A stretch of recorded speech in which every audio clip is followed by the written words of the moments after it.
Welcome to Views with Teaser Jennifer News. This is Jerome Hughes, and if you haven't done so, go ahead and subscribe to the channel. All right, so let's go ahead and get right into it. Rings of Power, according to Hollywood Reporter, it takes a dip in streaming rankings. That's just them biasly being gentle with Rings of Power, of course, but in reality, they're losing viewers. Okay, they've lost at least 20% of their viewers. Okay, and that may be a lot for their numbers and everything. Okay, so it says here that the Lord of the Rings of Power fell off some in its third week of release, but the pricey video show remained among the most watched titles in Nielsen's rankings. Netflix's Cobra Kai, meanwhile, spent the second week as the top overall title. So we see that more people are not liking Rings of Power, let alone taking any interest in it.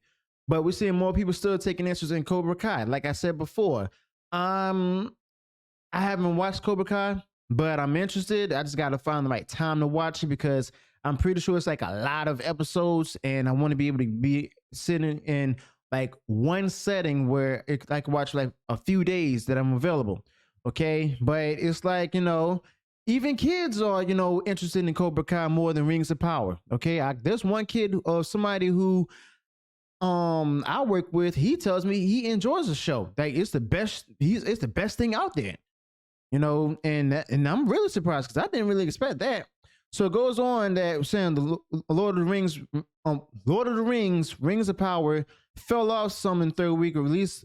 I've read that already. The Rings of Power had 988 million minutes of viewing time in the United States from September 12th to 18th per Nielsen. The show's fourth episode debuted September 16th. That's a decline of about 18% from the previous week's 12 billion minutes. So the series amassed like 3.44 billion minutes of viewing over its first 18 days, placing it among the top half of the Prime Video show since the advent of Nielsen's streaming rankings, with 4 weeks to be tallied.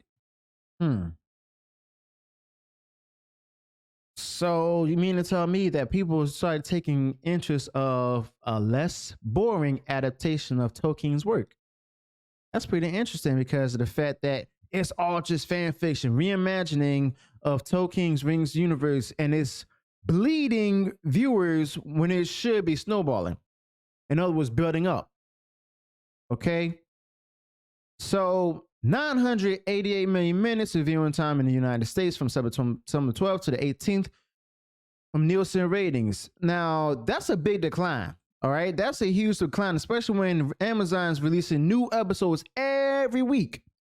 All right, every week they're releasing new episodes. Whenever a streamer dumps an entire season at one time, it makes sense for the show to decline in like throughout the weeks. But for a show that's often premiered, like Disney Plus does it, and the ratings take a downward turn, that's going to be a problem for those who created it, as well as put forth money into making it and promoting it. You losing money like that, you losing customers. Okay, you're not going to get back the money that you've spent. You're not going to earn back more of the money that you spent to actually create the show or movie and to promote it. Okay, so they're losing a lot of money, and they put up out there $1 billion for it. $1 billion. That's really sad. Okay, so Rings of Power is losing viewers when it should be gaining viewers. Okay, and it's like, if the show is any good, and it's not, the same number of viewers should be tuning in, if not getting bigger. Okay, so instead of people appear to be giving up, Amazon's just really hoping for here, which is on hate watching anything, which is why they spent $1 billion on it.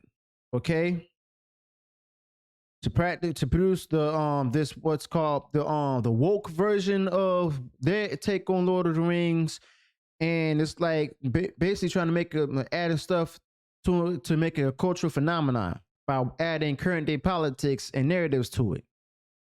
Now, the idea behind releasing a new episode each week is to have hold on to Amazon's Prime subscribers and to snowball the series into a big cultural dynasty, if you will.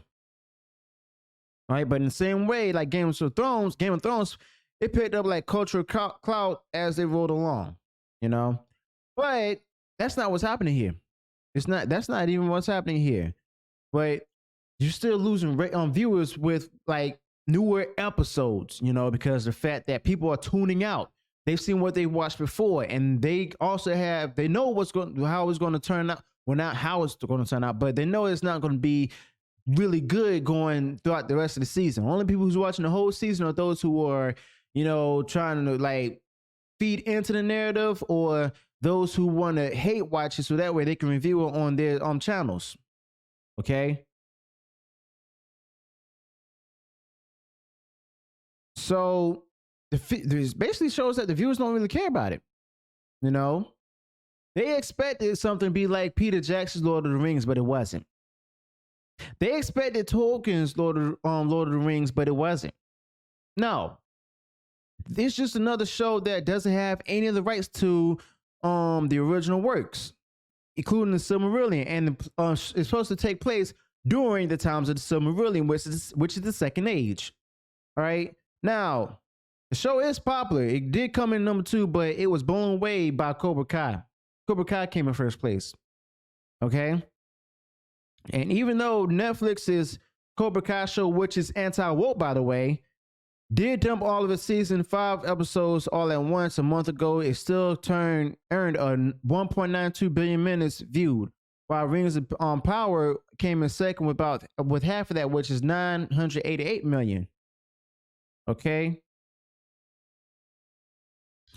But Rings of Power still isn't doing as good as House of Dragon. All right. So let me know your thoughts about this. What will it say? What do you think? How do you think the season finale viewership rating is going to turn out? Is it going to be high? Is it going to be lower? Did you watch it? Did you enjoy it? Did you not enjoy it? Let me know your thoughts below.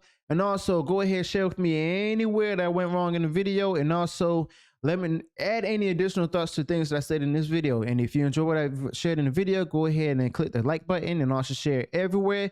And also, if you enjoy the content I put out there and you haven't done so, go ahead and subscribe to the channel and also click the bell notification. So that way you'll be notified of future uploads and updates. Until then, peace.